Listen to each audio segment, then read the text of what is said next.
하나님 말씀 함께 보겠습니다. 빌립보서 3장 5절에서 9절의 말씀입니다. 빌립보서 3장 5절로 9절의 말씀.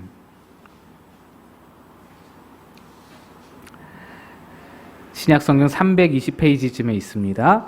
우리 한 절씩 교독하여서 읽겠습니다. 나는 8일 만에 할례를 받고 이스라엘 족속이요 베냐민 지파요 히브리인 중에 히브리인이요 율법으로는 바리새인이요 열심으로는 교회를 박해하고 율법의 의로는 흠이 없는 자라. 그러나 무엇이든지 내게 유익하던 것을 내가 그리스도를 위하여 다 해로 여길 뿐더러 또한 모든 것을 해로 여김은 내 주 그리스도 예수를 아는 지식이 가장 고상하기 때문이라. 내가 그를 위하여 모든 것을 잃어버리고 배설물로 여김은 그리스도를 얻고 함께 있습니다. 그 안에서 발견되려 함이니 내가 가진 의는 율법에서 난 것이 아니요 오직 그리스도를 믿음으로 말미암은 것이니 곧 믿음으로 하나님께로부터 난 의라. 아멘. 잠시 기도하겠습니다. 하나님, 명절을 지나면서 하나님이 주신 많은 은혜들, 우리 가정에 부어주신 놀라운 은혜들을 생각해보며 감사했으나 우리의 영적인 목마름은 예배를 통해 주시는 하나님의 은혜 말고는 또한 채울 길이 없어서 오늘도 주님 앞에 나왔습니다. 오늘도 우리에게 하나님 크신 은혜를, 신령한 은혜를 허락하여 주시옵소서. 은혜의 단비를 내려 우리의 메마른 마음을 적셔 주시옵소서. 전한 자는 감추시고 주의 은혜만 드러나기를 소망하오며 예수님의 이름으로 기도합니다. 아멘. 제가 예전에 설교 중에 이런 예화를 말씀드린 적이 있습니다. 어느 어린 두 딸이 있는 아버지가 멀리 출장을 다녀왔는데 그때 다녀올 때 두 딸이 이제 아주 다른 행동을 보였다. 누가 더 사랑스럽겠냐, 이런 이야기였습니다. 큰 딸은 오랜만에 돌아오시는 아버지를 기쁘시게 하기 위해서, 반가이 맞이하기 위해서 집안에 화려하게 장식을 꾸미고 아빠 환영해요, 아빠 잘 오셨어요 꾸미고 손수 편지를 삐뚤빼뚤이지만 편지를 쓰고 또 나름대로 뭐 예쁘게 케이크를 만들어 본다고 케이크도 만들어서 그렇게 아빠를 맞이합니다. 그런데 둘째는 아무것도 안 하고 언니가 바쁘게 뭐 이것저것 준비하고 만들고 막 그러고 예민해져서 막 그러고 있을 때 언니 옆에서 방해만 하고 케이크 찍어 먹고 뭐 그렇게 놀다가 아빠가 오셨을 때 집 저쪽 구석에서부터 막 뛰어와서 아빠 하고 아빠한테 와락 안겨가지고 아빠한테 뽀뽀 세례를 퍼붓습니다. 저에게도 뭐 똑같다고 말할 수는 없지만 비슷한 경험이 있습니다. 제가 예전에 교육전도사 할 때 이제 초등학교 아이들로부터 뭐 편지도 받아보고 선물도 받아보고 뭐 이렇게 많이 받아왔는데 그때도 참 고맙고 기쁘고 감사했어요. 근데 그와는 비교할 수 없는 일이 요 근래에 있었는데요. 우리 교회 학교들 학생들 중에서 예빈이라고 아시죠, 여러분? 우리 오늘 찬양해 주신 김세윤 집사님 둘째 딸입니다. 우리 김세윤 집사님 너무 찬양도 잘해 주셨는데 이 둘째 딸 아이가 예빈이가 6살이에요. 근데 하루는 제가 예빈이에게 안녕 예빈아 이렇게 반갑게 인사를 했는데 예빈이가 무심하게 그냥 쳐다보고는 말더라고요. 그래서 그런가 보다 그러고 이제 고개를 돌려서 다른 아이들과 이야기를 하고 있는데 그새에 예빈이가 막 달려오더니 제 허벅지를 화락 하는 거예요. 여러분은 뭐 남의 일이라고 별로 감흥이 없으시죠? 세상에 제 심장이 다 녹아내리는 줄 알았어요. 제가 언제 이런 호사를 겪어보겠어요. 저희 집에 시커먼 아들만 셋이 있으니까 딸이 없잖아요. 제가요 정말 딸 가지면 이런 기분이구나. 얼마나 그 모습이 예쁘고 귀엽고 사랑스럽고 너무너무 좋은 거예요. 그래서 제가 그 뒤로 2층 내려가면서 예빈이만 보는 거예요. 기대를 계속 잔뜩 안고 거기를 내려가는 거예요. 근데 뭐 한 주, 두 주 지나고 나니까 예빈이도 뭐 그새 컸는지 좀 비싸더라고요. 네. 한 주, 두 주 안아주더니 안 해줍니다. 근데 여러분, 좀 참 이상하죠. 아빠 입장에서도 다 알아요. 큰딸 아이가 얼마나 노력을 했는지, 수고를 기울였는지, 얼마나, 그 아이가 훨씬 더 노력과 수고를 기울였는지, 정성을 기울였는지 다 알아요. 실제로, 아빠가 그것을 다 얼마나 정성이 있는지 다 아는데, 근데, 진짜로 아빠를 더 기쁘게 하고 아빠 마음을 더 흡족하게 하고 기분을 좋게 하는 건 그 정성과 노력이 아니라 그냥 달려와서 아빠를 확 안아준 그 둘째의 그 행동, 그 마음이란 것이죠. 저를 안아주었던 예빈이를 보면서 제가 정말 많은 것을 느끼고 많은 것을 배웠습니다. 하나님도 우리에게서 그러하실 것 같다. 그렇잖아요. 우리가 뭘 한들 하나님의 수준에 뭐 차는 게 있겠어요. 하나님 앞에서 우리의 행위가 뭐가 그렇게 위대한 어떤 영향을 주고 어떤 큰 기쁨이 되겠어요. 나도 하나님 앞에서 예빈이처럼 해야겠다. 그런 마음이 들면서 예빈이에게 많은 걸 배웠습니다. 여러분들도 직접적으로 간접적으로 경험들이 있으실 겁니다. 명절에 손자들 만나보시고 자녀들 키워보시면서 또 어린 조카들 만나보시면서 경험해보신 바가 있을 거예요. 그러면 왜 이런 큰딸과 작은딸의 차이, 왜 이런 상황이, 왜 그 아이들에게서 이런 상황이 벌어지는가? 제가 그걸 한번 생각해보면서 이렇게 정리를 해봤어요. 자녀가 부모와의 관계 가운데서 내 행위로서 부모의 기쁨을 얻는 존재가 되고자 하는 그런 상황, 그런 것과 이미 기뻐함을 얻은 자녀로서 내가 존재하는 것을 알아요. 내가 이미 자녀로서 부모님의 기쁨이 되는 걸 알아요. 그 존재를 느끼고 있어요. 그러면서 그 뒤에 행위를 갖는 것, 이 두 가지의 차이. 그러니까 쉽게 말하자면 이 두 딸의 모습은 굉장히 달라 보였지만 사실은 아주 작은 차이. 존재가 먼저냐, 행위가 먼저냐. 행위를 가져서 존재를 얻고자 하느냐, 아니면 존재를 이미 얻어서 행위를 하고자 하느냐. 이 순서의 차이, doing과 being의 순서의 차이에서 모든 차이가 벌어지게 되는 것을 우리가 보게 된 것입니다. 여러분은 우리의 아버지, 하나님 아버지 앞에서 여러분은 어떤 자녀이십니까? 참으로 안타까운 건 이 관계 가운데에서 우리를 속이는 존재가 있어서 우리를 하나님의 기쁨이 되기를 방해하는 그런 존재가 있습니다. 그 존재는 두 가지 속임수를 사용하는데, 교회에서 우리가 어떤 일을 하고자 하면 꼭 그 사람에게 나타나서는 이렇게 말을 합니다. 이렇게 속삭여요. 야, 너가 뭔데? 너 자격이 없다는 거 잘 알잖아. 너 잊었어? 네 모습을 봐. 너의 행위를 봐. 이런 네가 어떻게 남 앞에 설 수 있겠어? 네가 어저께 가족들에게 한 행동을 봐. 우리 자녀들에게 지난번에 던졌던 말들을 생각해봐. 네 형편을 봐. 네 행위를 봐. 아무 덕이 안 되잖아. 야, 사람이 좀 가진 것도 많고 좀 이룬 것도 많고 좀 그렇게 사람들 앞에 좀 그럴듯하게 보일 것이 있어야, 그래야 교회에서도 칭찬을 받는 거야. 너 같은 사람이 어떻게 누군가를 이끌 수 있겠어? 너 같은 사람이 뭐 가진 것도 없으면서 뭐 보일 것도 없으면서 네가 어떻게 교사를 해? 성경도 잘 모르잖아. 믿음도 크지 않잖아. 너가 뭔데 앞에 나선다는 거야? 사람들이 욕해, 흉본다고.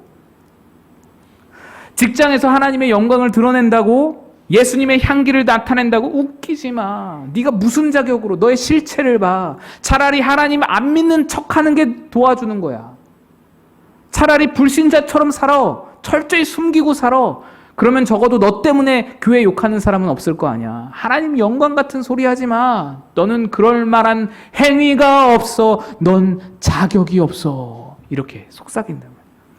수많은 사람들이 이 속임수에 걸려 넘어집니다. 그래서 한때는 좀 봉사를 열심히 해보려고 하다가도, 좀 열심히 뭔가 나도 해보려고 하다가도 이내 그 속임수에 걸려 넘어져서 그냥 소극적으로 변하고 마음이 위축돼 버리고 그렇게 무너지게 되죠.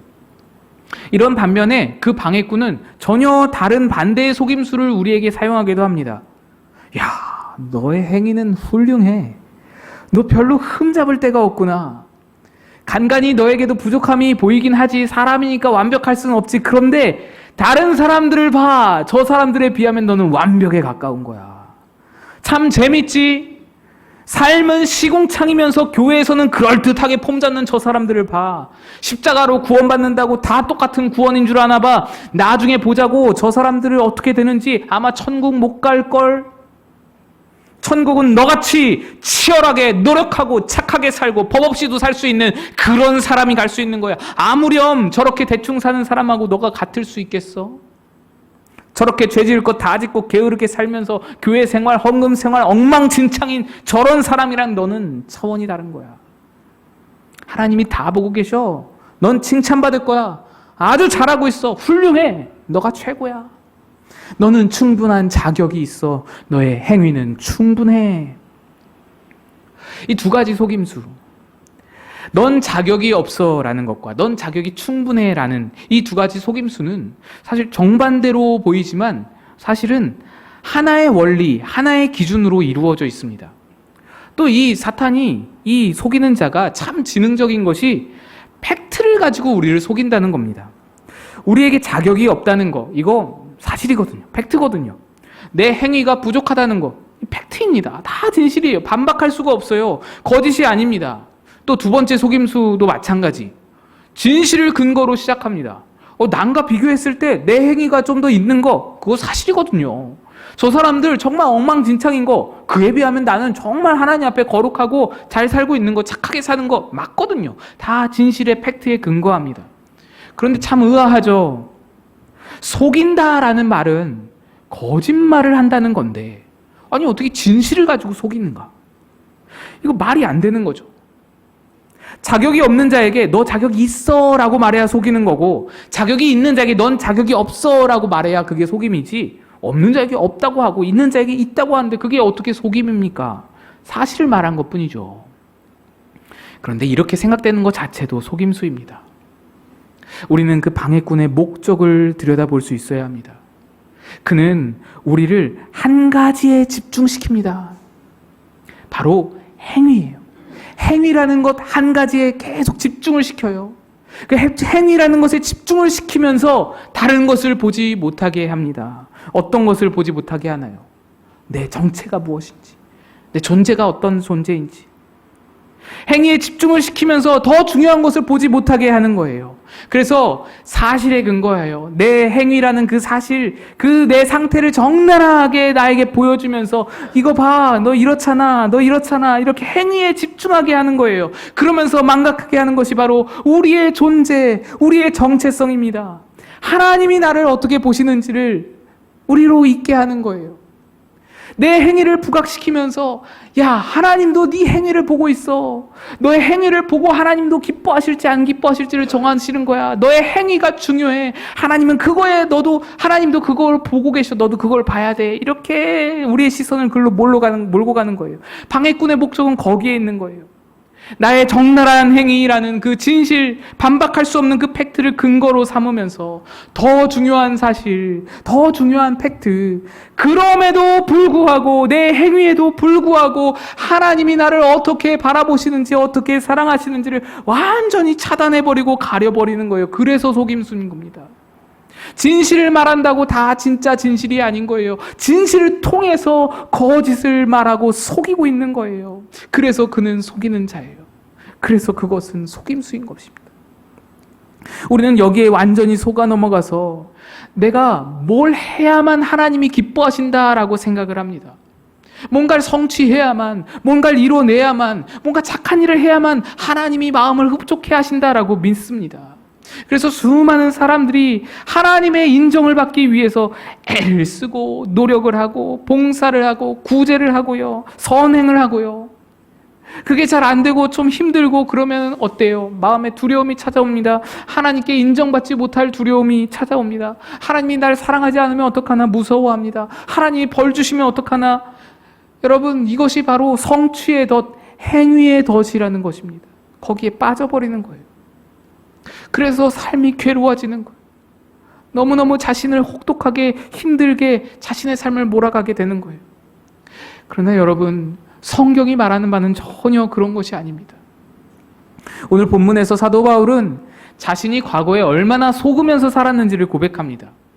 그 바울에게는 자기 행위와 자기 자격을 얼마나 출중한지, 얼마나 대단한지 설명해주는 이력서가 하나 있었어요. 그 이력서를 오늘 5절에서부터 자기가 읊어가는데요. 5절 보시면 나는 8일 만에 할례를 받고 이스라엘 족속이요 베냐민 지파요 히브리인 중에 히브리인이요 율법으로는 바리새인이요 열심으로는 교회를 박해하고 율법의 의로는 흠이 없는 자라. 이 5절 6절 말씀이 바울의 이력서입니다. 여러분 중에 십계명을 철저히 지키는 분이 계실 줄로 압니다.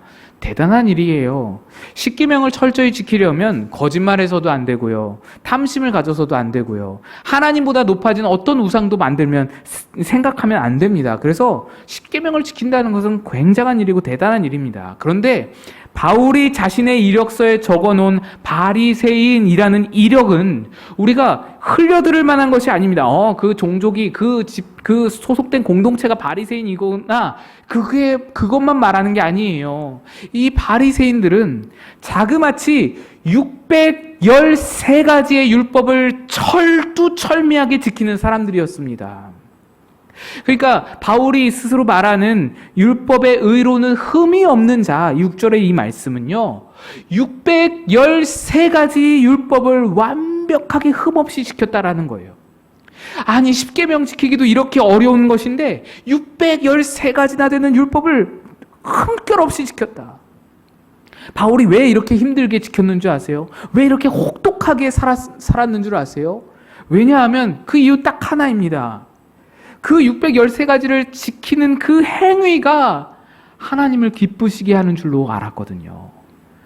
하나님이 내가 이걸 지켜야 기뻐하는 줄로 생각했기 때문입니다. 바울은 이러한 자신의 이력서가 유익하다고 여겼습니다. 이게 참으로 유익하다. 하나님의 기쁨이 되는데, 하나님이 날 사랑하는데 참 유익하다라는 거예요. 그런데 이러한 행위의 덫이 얼마나 무서웠는지, 그냥 바울 자신만 속아 넘어가고 그렇게 바울에게만 적용되고 바울의 삶만 그렇게 혹독하게 그렇게 힘들게 하고 끝나지를 않습니다. 바울은 그 행위의 덫을 자기에게만 적용시키지 않고 남들에게도 적용시키기 시작했어요. 나는 완벽한데 너는 왜 그런 모양이야?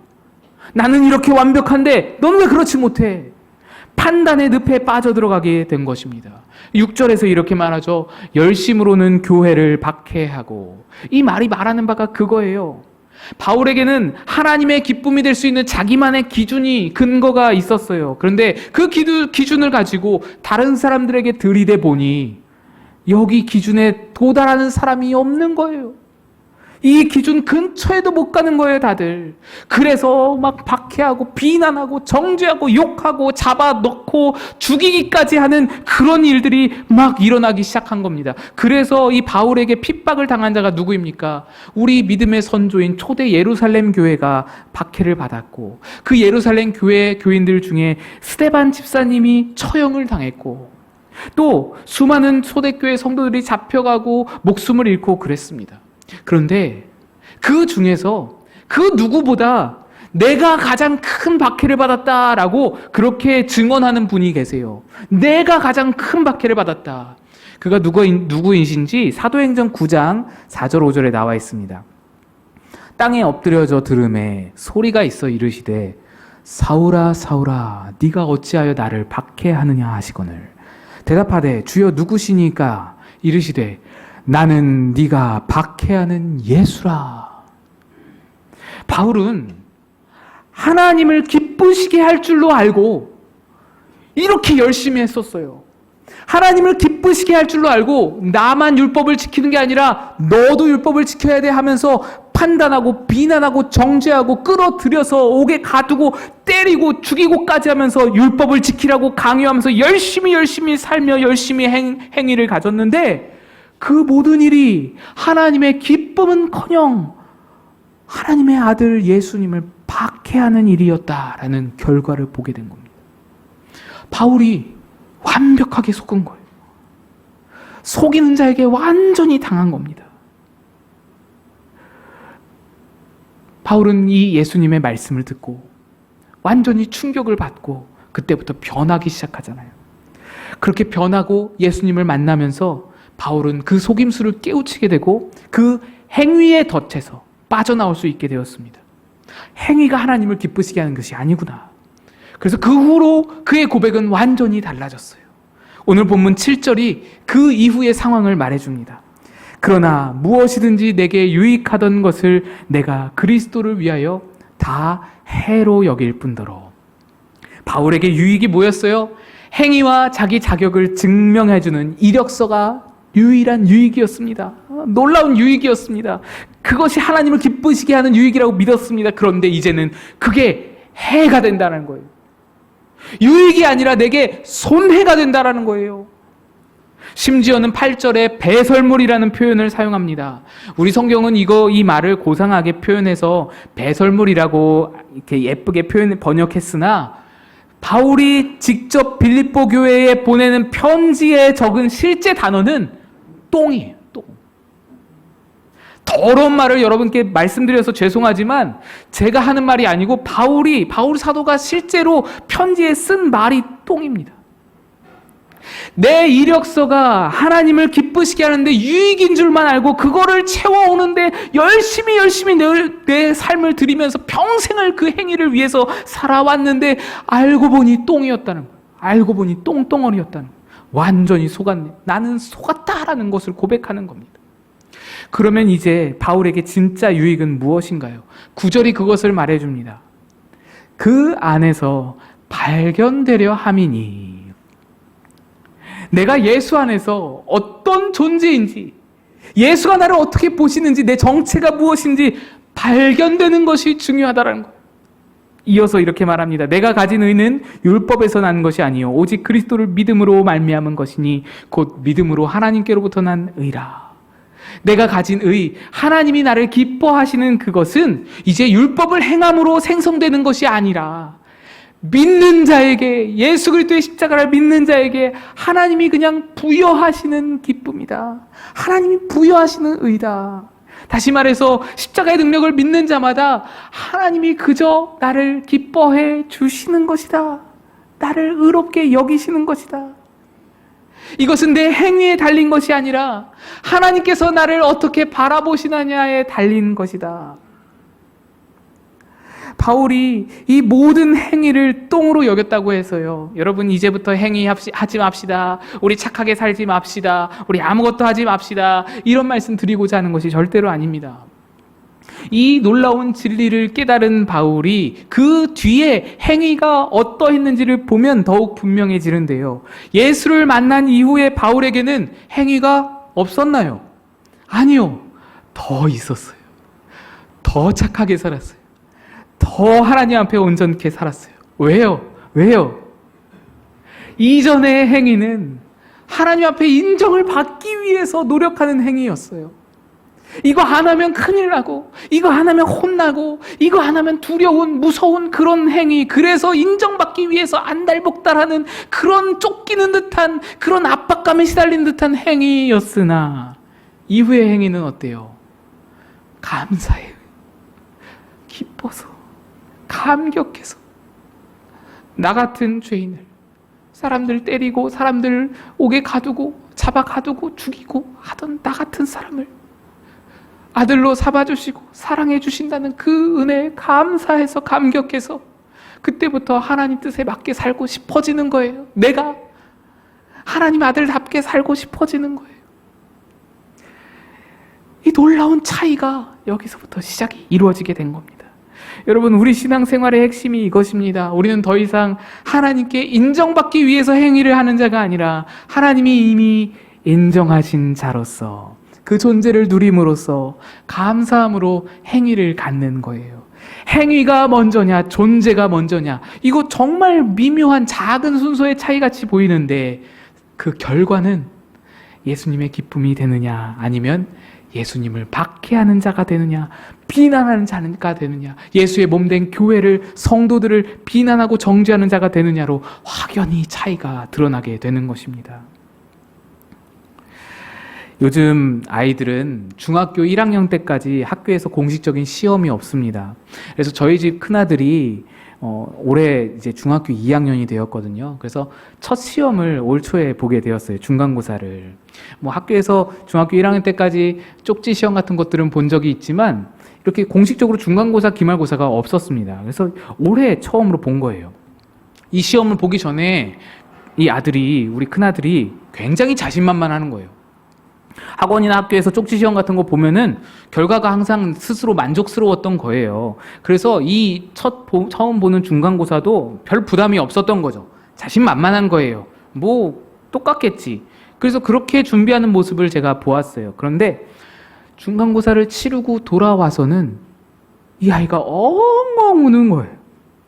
아내가 저에게 이야기를 하는데 그렇게 우는 모습은 처음 봤다는 겁니다. 통곡을 하는 거예요. 오열을 하면서 우는 거예요. 시험이 끝나고 친구들과 놀이공원 가기로 했는데 그것도 다 파해버리고 그냥 집에 와버린 거예요. 너무너무 우는 거예요. 시험 성적이 자기 기대에 못 미치는 거예요. 그래서 아내에게 제가 이야기를 듣고는 저녁에 집에 들어가서는 아들과 이야기를 나눴습니다. 아이가 또 막 감정이 격해져서 막 우는데 제 속으로는 그렇게 자신만만하더니 쌤통이다 뭐 이런 생각이 들었죠. 그런데 그 말은 하지 않고 어떻게 위로해 줄까 고민이 되더라고요. 그러다가 아이가 이런 말을 해요. 좋은 점수 받아서 엄마 아빠한테 칭찬받고 싶었다는 거예요. 좋은 점수 받아서 할아버지 할머니한테 자랑하고 싶었다는 거예요. 그 말을 딱 듣는 순간 제가 답이 딱 떠오르더라고요. 준아, 넌 이미 엄마 아빠에게 너무나 큰 기쁨이야. 너가 태어났을 때 엄마 아빠가 얼마나 행복했는지 아냐. 이 세상 전체를 다 가진 기분이었어. 너 그 기분이 뭔지 알아? 널 안고서 나오던 그 병원의 그 길이 아직도 기억에 생생해. 내가 널 안고서 그 길을 나오면서 아빠는 너에게 수십 번 약속했어. 준이가 다 자라서 성인이 될 때까지 무슨 일이 있어도 내가 너를 지키겠다고. 내가 너를 곁에 있을 거라고. 좋은 점수 받아오면 좋기야 하겠지. 하지만 그 기쁨이 너가 내 아들로 존재한다는 그 기쁨보다 더 뛰어넘을 수는 없는 거야. 오히려 너가 칭찬받고 싶다는 그 압박감에, 잘해야 한다는 압박감에 더 긴장되니까 실수도 더 많이 하고 그런 거야. 다음부터 시험 볼 때는 우리 엄마 아빠는 나를 충분히 사랑하고 계시고 나를 이미 기뻐하고 계시니 못 봐도 괜찮다. 시험 못 치러도 괜찮다. 그렇게 편안한 마음으로 시험 보면 오히려 성적이 더 잘 날 것 같아. 이렇게 위로해주고 토닥여줬더니 아이가 금방 괜찮아지더라고요. 언제 그랬냐는 듯이 또 이렇게 놀고 그래요. 그런데 아이는 눈물을 그쳤는데 그 다음에 제가 눈물이 핑 돌더라고요. 왜 그랬냐면 사실 제가 아이에게 해준 이 말은요, 제가 생각해낸 말이 아니거든요. 누군가가 저에게 먼저 해주신 말씀이었거든요. 그분이 생각이 나서 제가 눈물이 핑 돌더라고요. 그분이 저에게 하신 말씀은 워낙 유명해서 노래로도 만들어져 있어요. 이런 노래입니다. 에이키한 맘대. 나의 안에 거하라. 나는 내 하나님이니 모든 환난 가운데 너를 지키는 자라. 두려워하지 말라. 내가 널 도와주리니 놀라지 말라. 내 손 잡아주리라. 내가 너를 지명하여 불렀나니 너는 내 것이라. 내 것이라. 너의 하나님이라. 내가 너를 보배롭고 존귀하게 여기노라. 너를 사랑하는 내 여호와라. 우리 함께 한번 불러볼까요? 나의 안에 거하라. 나는 내 하나님이니 모든 환난 가운데 너를 지키는 자라. 두려워하지 말라. 내가 널 도와주리니 놀라지 말라. 내 손 잡아주리라. 내가 너를 지명하여 불렀나니 너는 내 것이라. 내 것이라. 너의 하나님이라. 내가 너를 보배롭고 존귀하게 여기노라. 너를 사랑하는 내 영혼. 내가 너를 지명하여 불렀나니, 내가 너를 지명하여 불렀나니, 너는 내 것이라, 내 것이라, 내 것이라, 너의 하나님이라. 내가 너를 보배롭고 존귀하게 여기노라. 너를 사랑하는 내 여호와라. 여러분, 이것이 우리의 정체성입니다. 하나님은 우리의 행위로 기뻐하신 것이 아니라 이미 기뻐하시는 존재이기에 우리가 감사로 행위를 가질 수 있는 것입니다. 행위가 아닌 존재로, 행위가 아닌 하나님의 자녀라는 그 존재로 살아가는 저와 여러분 다 되시기를 주님의 이름으로 축복드립니다. 함께 기도하겠습니다.